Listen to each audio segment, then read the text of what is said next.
하나님의 말씀은 요한복음 12장 1절에서 3절까지 교독합니다. 자, 12장은 요한복음 일부 표적의 책 일부의 마지막 이 장입니다. 요한복음 12장 1절 6월절 엿새 전에 예수께서 베다니에 이르시니 이곳은 예수께서 죽은 자 가운데서 살리신 나사로가 있는 곳이라. 거기서 예수를 위하여 잔치할새 마르다는 일을 하고 나사로는 예수와 함께 앉은 자 중에 있더라. 마리아는 지극히 비싼 향유 곧 순전한 나드 한 근을 가져다가 예수의 발에 붓고 자기 머리털로 그의 발을 닦으니 향유 냄새가 집에 가득하더라. 오 하나님, 은혜를 감사합니다. 12장을 통하여 말씀하시는 하나님의 뜻을 바르게 깨닫게 하여 주시옵소서. 예수님 이름으로 기도드리옵나이다. 아멘. 자, 12장부터는 시작이 6월절 엿새 전 이렇게 나옵니다. 이제 12장부터 시작해서 이어지는 내용들은 6월절을 향하여 시간표가 전개되고 있습니다. 엿새 전, 닷새 전, 뭐 이런 식으로 하루하루 예수님의 십자가의 죽으심을 향하여 갑니다. 그러니까 11장의 나사로의 죽음과 부활은 이제 12장 이후로 전개되는 예수님의 죽음과 부활의 전조 같은 모형 같은 그런 사건이었음을 알 수가 있습니다. 6월절 엿새 전에 마지막 이제 일주일, 예수님이 돌아가시기 전 일주일, 예수께서는 이제 은둔을 마치시고 피해 가셨죠. 11장 54절에 거기를 떠나 빈들 가까운 곳인 에브라임이라는 동네에 가서 제자들과 함께 거기 머무시느라. 그러니까 수전절과 6월절 사이, 그 사이 기간 이제 에브라임이라는 이 동네에서 제자들과 함께 머물렀습니다.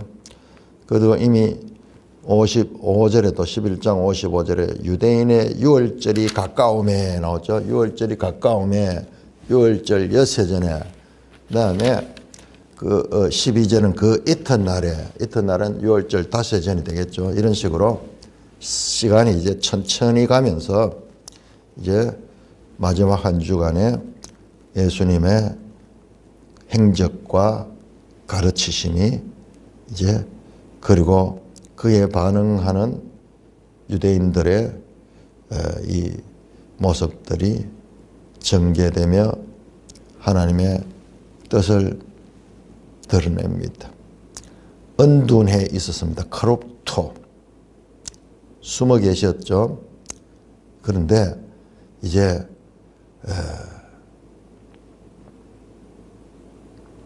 예루살렘으로 자신을 드러내시기 위해서 베다니에 다시 이르서 베다니에서 이 예루살렘까지는 한 3.5km 정도 걸어서 다닐 수 있는 가까운 길입니다. 그러니까는 숨어 계시다가 다시 베다니로 나타나신 것은 이제 공개적으로 이제 자신의 체포됨과 죽으심을 향하여 스스로 지금 자신을 나타냅니다. 7장 이후로부터 숨으심과 은밀히 숨으심과 자신을 드러내심, 파레시아, 숨으심, 감추심, 은밀히, 은둔하는 크롭토, 감추어진 것, 그리고 드러내는 이 일이 연속이 되는데 아마 제가 한번 이걸 나중에 한번 정리를 할 거예요. 하나님이 성육신하신 것이 파레시아 자신을 드러내신 것입니다. 하나님은 우리에게 감추어져 계십니다. 그런데 사람들이 그 드러난 것을 또 없애려고 하니까 예수님은 자신을 감추십니다. 그러나 때가 되니까는 스스로 이제 자신을 드러내시는 하나님의 구원 경륜의 깊은 것, 감추어진 것은 우리 하나님께 속한 것이고 나타난 것은 우리와 우리 후손에게 속한 것이라는 신명기 29장 29절이라는 그 어마어마한 이 하나님의 뜻이 예수님을 통하여 지금 그 뜻이 지금 예수님이 그 뜻을 지금 드러냈다가 숨었다가 하나님으로서 사람으로서 그 모습을 보여주고 있습니다. 베다니에 이르시니 이곳은 예수께서 죽은 자 가운데 살리신 나사로가 있는 곳이라. 11장에 나왔던 나사로, 거기서 예수를 위하여 잔치를 벌였다. 자, 우리가 2장에 가나 혼인집에 잔치가 있었죠. 지금 여기 12장에서 예수님을 위한 잔치가 인크로즈를 돼요. 일부의 시작 부분과 끝 부분이 인크로즈를 이루는 장면으로 볼 수가 있습니다. 예수를 위하여 잔치를 했다. 아마 그 나사로 가정에서 예수님이 너무 고맙고 그래서 그 잔치를 벌였던 것 같습니다. 그러니까 마르다는 일을 하고 나사로는 예수와 함께 앉은 자들이다. 마르다는 늘 분주하죠. 손님을 맞으니까는 늘 그 손님을 접대하기 위해서 분주하게 일을 하고, 나사로는 예수와 함께 앉은 자 중이다. 죽었다가 사는 나사로가 그 자리에 앉아있는 자체가 참 예수님의 능력이죠. 자, 그런데 그 집에 마리아는 어떻게 하고 있느냐? 마리아는 지극히 비싼 향유 곧 순전한 나드 한 근을 가져다가 예수님의 발에 붓고 자기 머리털로 그의 발을 닦았다. 자, 우리 공간복음에도 이 사건이 나옵니다. 이 마태도 나오고 마가도 나옵니다. 그런데 거기에서는 이 장소가 나병 환자 시몬의 집이라고 말합니다. 시몬의 집. 장소는 베다니로 나올 거예요. 그런데 우리 요한복음과 좀 차이가 있습니다. 그런데 샌더스라는 유명한 신약학자는 이 집이 바로 그 집이다. 나사로의 아버지가 시몬, 나병 환자 시몬이었다. 그렇게 주장하는데, 그렇게 되면은 다 이야기가 되죠. 우리는 성경에 등장, 이 세 사람은 등장하니까는 부모도 안 계시는 그런 그 고아들 같은 좀 불쌍해 느껴지는 그런 것을 봤는데, 그게 아니고 부잣집이에요. 지금 보세요. 이 마리아가 그런 그 값비싼 향료를 소유하고 있었다 하는 거. 그리고 동네 사람들이 다 모여서 잔치를 할 수 있다는 거.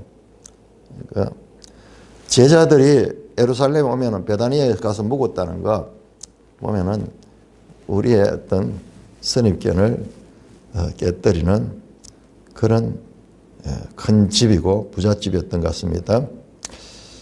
자, 그래서 늘 손님이 왔다 갔다 하니까는 마르다는 주방에서 일을 하고 있고, 우리 11장에서 조금 실망되었던 마리아, 오히려 마르다보다도 주께서 여기 있으면은 우리 오라비가 죽지 않았겠나이다, 그 이야기만 하고 그 뒤에 뭐가 없어요. 그냥 우는 장면만 나오고. 그래도 마르다는 마침내 예수님과 대화를 이어가죠. 네 오라비가 살리라 그러니까는, 주여 마지막 날은 살 줄도 내가 압니다. 그러니까 예수님께서 나는 부활이요 생명이니 나를 믿는 자는 죽어도 살겠고 살아서 믿는 자는 영원히 살리라, 그 이야기를 하니까는, 그러면서 네 오라비가 지금 살아난다. 미래의 부활이 아니라 현재적 부활. 그러니까는 마르다가 거기에서 주는 그리스도시며 하나님의 아들입니다라는 요한복음 기록 목적, 요한복음을 이 책을 기록한 목적은 20장 31절에 예수께서 그리스도이시고 하나님의 아들이심을 믿고 영생을 얻게 하려 함이라, 그 기록 목적에 정확하게 마르다가 답을 했어요. 그러나 현장에 가서, 시신이 있는 그 현장에 가서 그 고백했지만은, 주여 오라비가 죽은 지 나흘인데 지금 시체가 썩고 있습니다, 그러면서 문을 열지 말라고 만류하던 모습을 보면 조금 모순적이지만은, 근데 그게 우리의 모습이에요. 우리가 믿음도 한때는 강하지만은 또 삶의 현장에서 그 믿음을 잃어버리고 육적인 본능을 따라 살고 있는, 이게 우리의 그리스도인의 현주소입니다.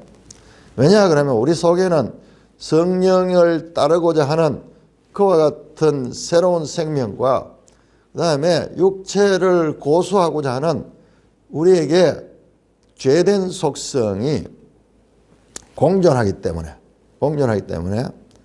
그래서 우리는 이 땅에 살면서 지금, 그런데 믿지 않는 자들은 그 자체가 없어요. 전부 죄된 속성으로만 그냥 살아내기 때문에 갈등도 없고 모순이 없는 거예요. 그러나 그리스도인들은 이와 같은 이미 하나님의 백성으로 인침을 받고 구원을 받았음에도 불구하고 아직 완전하지 못한 그 요한복음의 핵심 가르침이 시작된 종말론이 여기에 있습니다. 자, 그런데 거기에서는 좀 마르다가, 제가 그렇게 마리아가 승리했다. 누가복음 10장에는 보면은 마리아를 높이 평가하고 마르다는 막 일만한다고 좋은 것을 마리아가 선택했다. 예수님께서 마리아의 손을 들어주는 것 같은데, 자, 여기 또다시 마리아가 등장하는데 이번에는 행동으로 나오는데, 참으로 마리아는 예수님 앞에 귀한 일을 합니다. 지극히 비싼 향유, 그 순전한 나드 한 군 나오죠. 한 근은 320g, 매일 성경 주석이 나옵니다. 그러게 300데나리온은 노동자의 1년 품삯. 우리 보통 평균 노동자들이 한 달에 한 300만 원 버린다 그러면은 3,600만 원 되는 거예요. 어마어마한 고급 최고급 향유인 거예요. 그거를 소유하고 있었던 거예요. 엄청난 부잣집이죠. 상상할 수 없는. 가지고 어떻게 예수의 발에 부었다. 예수의 발에 부었다. 여러분, 이 포다스 발인데, 자세히 보면요, 누가복음 10장에 마리아 마들다가 예수님을 접대하는 사건이 나오거든요. 거기도 보면은 마리아는 늘 예수님의 발 앞에 앉아, 발치에 앉아. 지금 여러분도 유심히 보면요. 11장에서 마리아가 예수를 만날 때 발에 엎드렸어. 발 앞에 엎드려. 발 앞에 엎드려. 늘 마르다의 자리는 예수님의 발입니다. 발. 여러분, 공간복음에 마태복음과 마가복음에 나오는 이 사건, 그 나병 환자 시몬의 집에서 일어났던 이 향유 사건은 이게 마리아예요. 이 사건과 같은 거예요. 거기에는 향유를 머리에다 붓습니다. 그런데 여기서는 그렇게 발에다 붓고 예수님 발에 붓고 자기 머리털로 그의 발을 닦았다. 전 인격적으로 표현할 수 있는 그런 여인의 머리털을 가지고 그 발을 닦으며 자신의 가장 소중한 부분으로 예수님의 이 발 앞에 엎드리고 그 발을 닦고 하는 이 행위 자체가 말은 없지만은 인간으로 주님에게 경의를 표할 수 있는 최선의 행위를 하고 있습니다. 그래서 향유 냄새가 집에 가득한, 이 비싼 향유 냄새가 온 집에 가득한 그와 같은 이 헌신을 하고 있습니다. 더 이상 마리아에게는 이 값비싼 향유, 자기가 오랫동안 간직하고 있었을 거예요. 명품 향유를 가지고 있다가 그것을 아낌없이, 우리 여기에는 지금 잘 나오지 않는데 공간 보면 옥합에 담겨있던 향유를 옥합을 깨뜨려 버린 거예요. 깨뜨리면 뭐 끝이야. 뭐 일부 붓고 이것도 아니야. 깨뜨려 버리면은 뭐 그대로 다 쏟아야 돼. 다 쏟아. 자, 여기에서 마리아의 모습은 예수님의 존재 자체가 목적입니다. 자, 그런데 공간복음과 차이점은요. 공간복음에서는 그 일을 했는 이유가 뭔가가 설명이 안 나와요. 그런데 여기서는 이해가 되잖아요. 왜냐? 이 마리아는 바로 직전에 죽었던 자기 오라비 나사로를 살려내는 거예요. 그러니까 그게 하나님의 아들이며 그리스도임이라는 것이 그는 표적을 통하여 확인하게 되는 거예요. 그러니까 이 일을 하는 거예요. 생명보다 더 중요한 것이 어디 있습니까? 모든 것들도 우리가 생명이 있은 다음에 무슨 존재하는 거지. 우리가 없으면 존재 자체, 뭐 물질 같은 것도 아무 의미가 없는 거죠. 그 체험을 했는 거예요. 그 이유가 말이죠. 이유가. 공간복음에는 이 사건이 안 나오잖아요. 그러니까 공간복음과 요한복음이 서로 보완하는 관계라는 걸 알 수 있어요. 이 헌신의 배경에는 얼마 전에 경험했던 죽은 자를 살려내는 그 하나님의 아들에 대한 믿음을 어떻게 표현할 수 있겠어요? 말이 아니라 가장 값진 것을 주님의 발에 붓고 자신의 고귀한 머리털을 그 발을 닦는 그런 하나의 그림으로 나타내는 전인격적인 헌신을 지금 보여주고 있습니다. 그녀는 오라비의 부활 사건을 경험한 후에 더 이상 물질과 인격의 가치를, 자신의 인격적인 그런 가치에 더 이상 집착하지 않습니다. 생명의 주님께 자신의 감사를 표현하기에 더 이상 세상에서는 중요한 것이 없는 거예요. 남의 눈치도 별로 없고 어떤 물질도 의미 없고 그 모습으로 주님 앞에 헌신하는 장면을 보여줍니다. 자, 4절에서 6절 교독합니다. 제자 중 하나로서 예수를 잡아줄 가롯 유다가 말하되 이 향유를 어찌하여 300데나리온에 팔아 아멘. 이렇게 말하면 가난한 자를 생각하면요, 그는 도둑이라 돈 괴를 맞고 거기 넣는 것을 훔쳐감이라. 자, 이 장면을 보고 제자 중 하나, 공간복음에는 그냥 제자들 그렇게 되어 있어요. 그런데 여기서는 유다가 구체적으로 지목이 됩니다. 제자 중 하나로서 예수를 잡아줄 가롯 유다가 이 여인의 행위를 보고 이 향유를 어찌하여 300데나리온에 팔아 가난한 자들에게 주지 아니하였냐. 이야, 계산이 나옵니다. 오병이어 때도 200데나리온이었어요. 200데나리온. 5,000명을 먹이기도 그 필요한 비용이 한 200데나리온 이상이 필요한데 이건 300데나리온. 제자들 계산이 빠르죠. 항상 돈으로 환산하죠. 이게 우리 모습 아니에요. 300데나리온 가치를 알았던 것 같아요.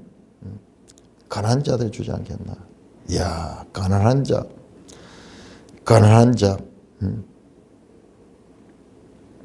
우리는 참 가난한 자를 위해서 산다는 그 이야기, 가난한 자를 돕는 그런 미덕 이야기가 인류 역사를 보면은 여기에서도 그것이 가난한 자를 이용해서 자신의 입속을 채우고자 하는 마귀적인 속성인 것을 우리 이 사건에서 압니다.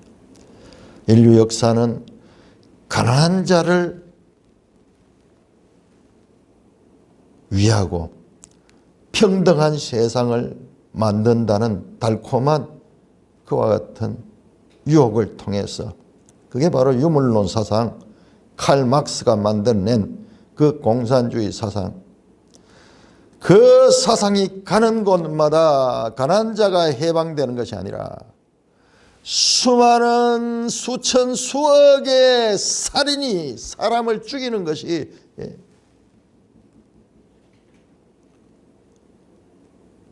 행해지고, 그리고 공산당 일당 독재가 되어서 전 인민들을 노예같이 가난하게 만들어가지고 그 소수가 그 부를 독점하며 부정과 부패가 만연한 세상을 만들어가는 우리가 지난 세기에 확인했고, 바로 우리 북쪽의 이 북한이 지금 그런 것이 하나의 대표적인 모델이지 않습니까?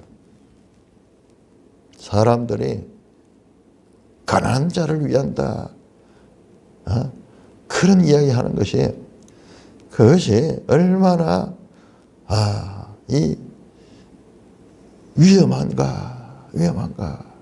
그냥 행동으로 할 것이지 구호를 내쉬면서 하는 자들은 항상 우리 지금 이 정권의 그 실세로서 일하는 사람들이 불과 30년 전에, 40년 전에 청년 시절에 전부 이런 노동운동하고 민중운동 그렇게 하면서 지금 권력을 잡아 독재적인, 그리고 자신들은 부를 누리고 자기의 자녀들은 전부 외국에 유학 보내고 그렇게 하면서 그걸 이용해 가지고 지금 정치적으로 저렇게 입지를 하고 평등 세상을 만든다고 하고 있는 이와 같은 모습,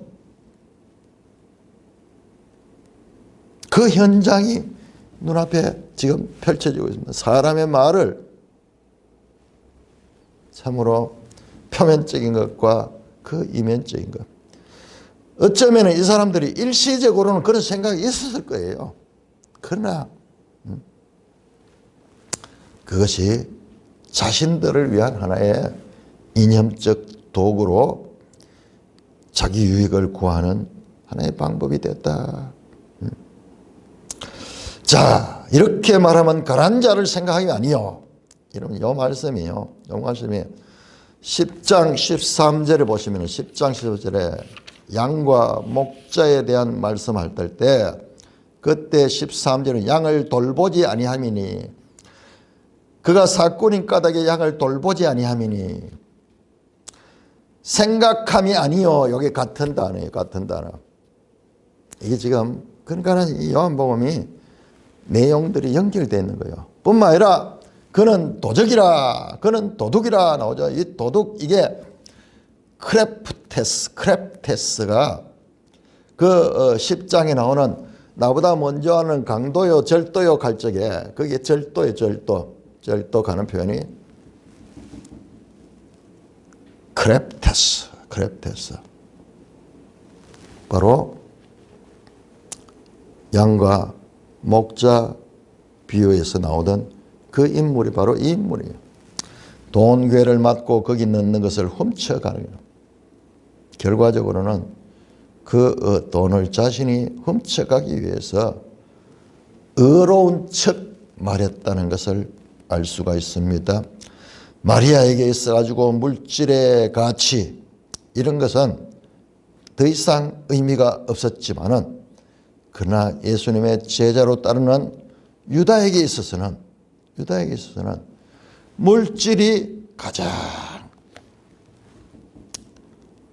목적이었고 그에게서는 중요한 것이었다는 것을 대조적으로 한 여인과 남자 제자를 통하여서 그것을 보여주고 있습니다. 마리아에게는 학류, 가치나 용도나 양에 대해서는 생각할 필요가 없었습니다.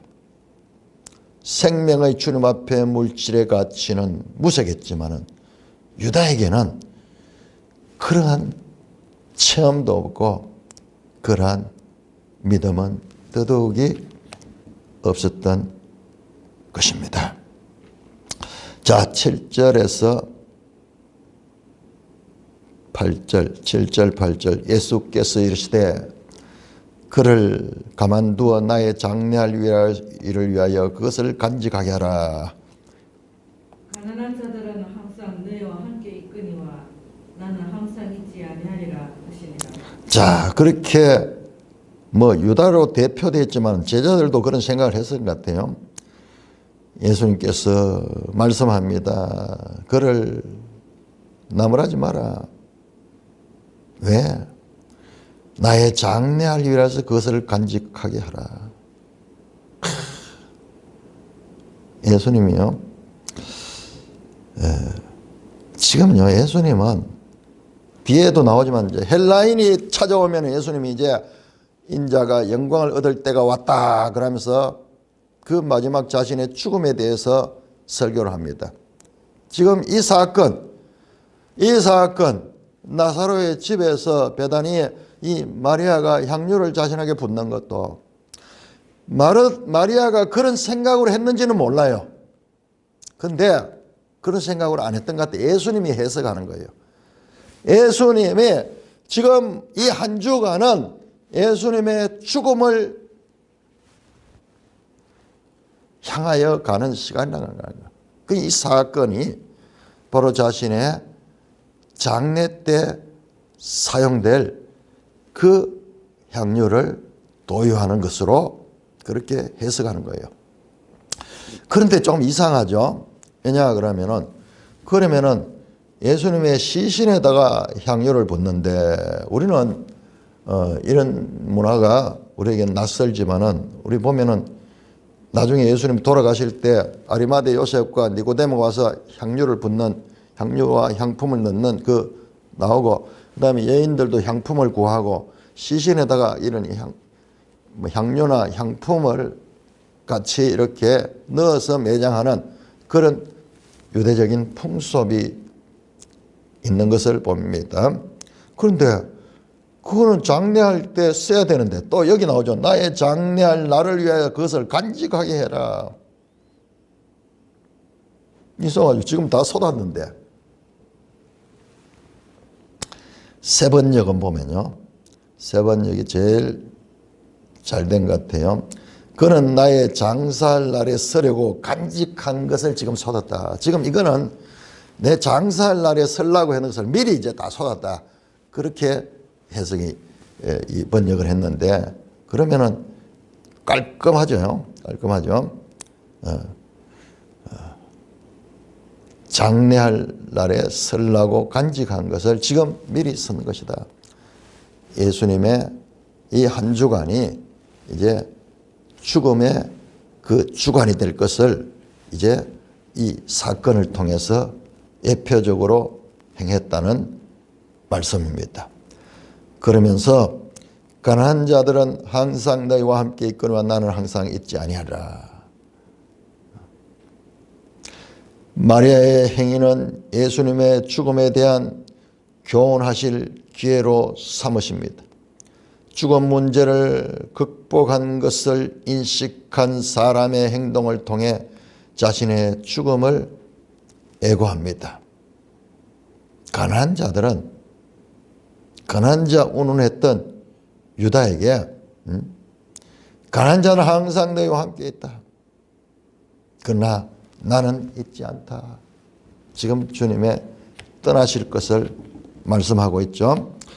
나중에 예수님의 이 장례 때 니고데모와 아리마대 요셉이 이 향유를, 값비싼 향유를 예수님의 시신에 도유하는 것으로 마리아가 할 일이 대신되고 있습니다. 자, 이제 9절에서 11절. 유대인의 큰 무리가 예수께서 여기 계신 줄을 알고 오니 이는 예수만 보기 위함이 아니요 죽은 자 가운데 살리신 나사로도 보려 함이라. 대제사장들이 나사로까지 죽이려고 모이하니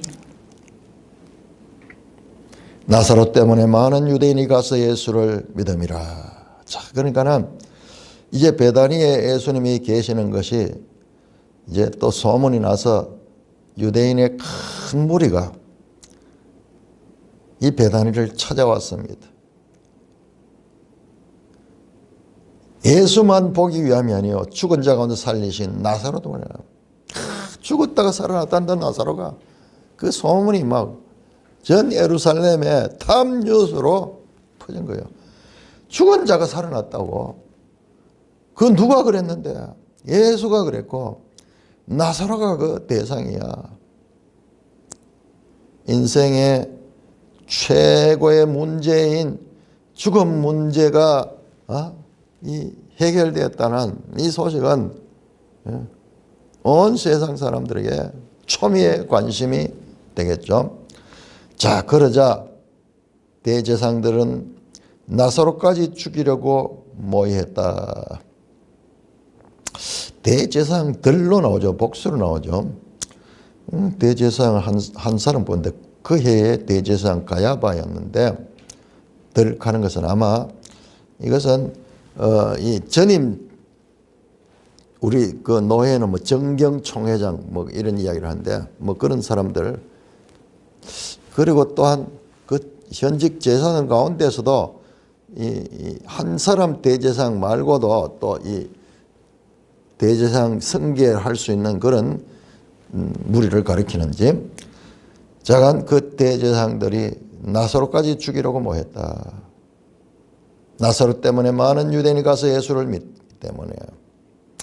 자, 여기에서요 1세기 후반에 회당과 대제사장은 이 회당을 유지하고자 하는 자들 그리고 새로 등장한 교회가의 이와 같은 갈등 이러한 것들도 암시되고 있습니다. 유다는 향유의 가치에 대해서는 아주 잘 판단했습니다. 300데나리온. 마리아의 행위에 대해서는 이해하지 못했습니다. 마리아의 행위가 가진 동기를 알지 못한 것입니다. 뿐만 아니라 가치 없고 무의미한 것으로 평가절하하며 오히려 비난했습니다. 유다에게는 물질의 가치가 생명의 가치보다 더 중요했던 것입니다. 나아가 예수님께서 자신의 죽음의 의미를 교훈하는 기회로 이 사건을 삼으신 것은 더욱 알지 못했습니다. 이제 유다는 실망합니다. 예수님이 이제 십자가에 죽는다 하는 것을 알게 되니까는 13장에서 유다가 예수님을 파는 장면이 나옵니다.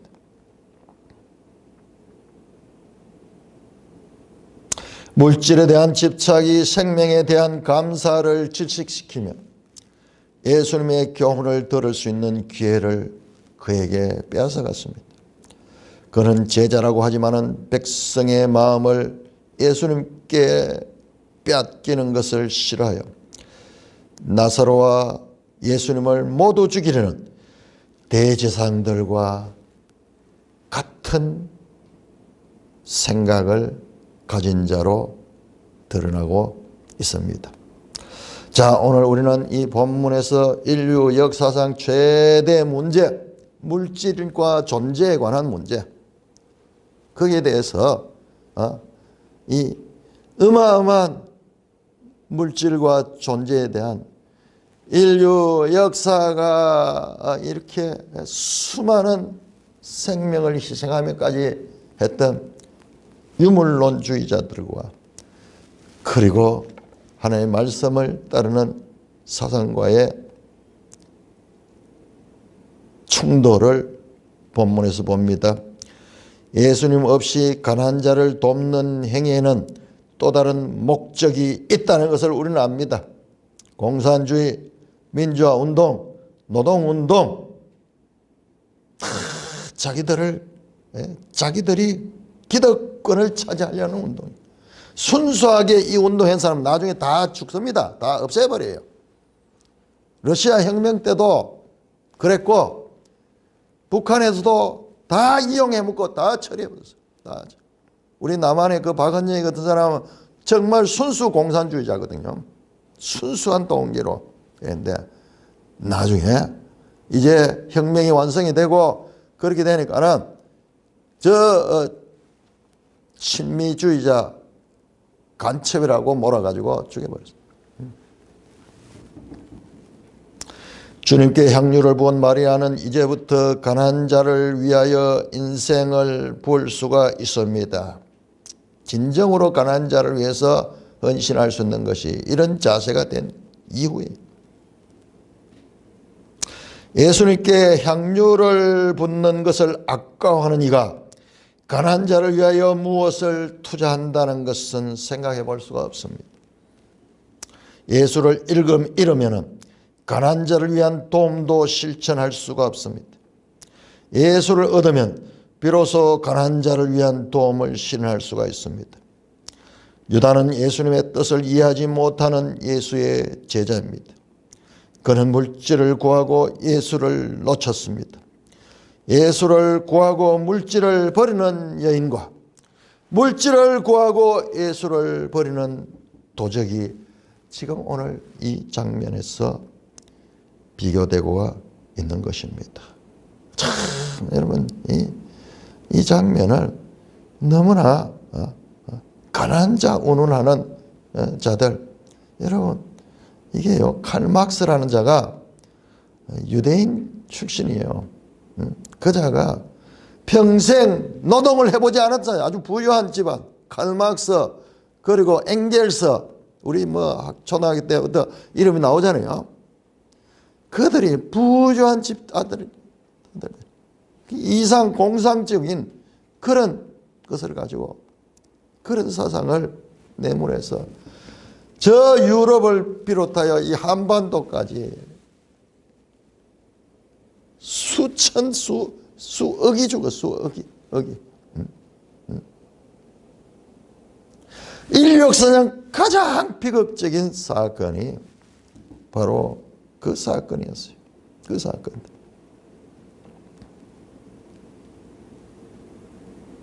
참으로 인간이 얼마나 간교하며 사탄이 어떻게 자신의 목적을 이용하는가. 젊은 사람들은 순수하니까는 이야 가난한 사람을 위한 그러니까 지지하고 그렇게 했는데 다 이용해 도구로 되고 결과적으로 가난한 자가 없어지느냐? 아니죠. 더 가난해지고 전부가 다 가난하죠. 부자들이 있으면 좀 나눠줄 수도 있는데 그런 것도 다 가난하고 일당 독재가 되는 공산주의 사회. 오늘날 우리가 생생해 봅니다. 저 러시아의 푸틴 같은 인간, 북한 같은 경우에는 이런 경우 없어. 세계사에도 3대 독재가 이어지며 이 이용해서 주체 사상을 만들어 종교화되죠. 저 북한을 종교국가로 봐요. 신정국가야, 신정. 태양신을 숭배하는 신정국가. 그렇게 이 악을 행하는 이 참담한 시작이 이렇게 시작이 됐어요. 이렇게 유다의 길이 역사를 통해서 저와 같은 결과를 나타내고 오늘날도 세상의 온통 전쟁과 이 독재와 폭압의 나라들, 인권을 말살하는 그런 나라들이 전부 그런 나라, 전부 그런 나라. 오늘 우리는 이 본문을 통하여서 참으로 삶의 지혜를 얻습니다. 야, 인간적으로 되게 합리적인 이야기를 했죠. 합리적인 이야기죠. 그러나 그것은 자기의 의로움을 드러내려는 그런 표현이었다 라는 것을 알게 됩니다. 찬송가 211장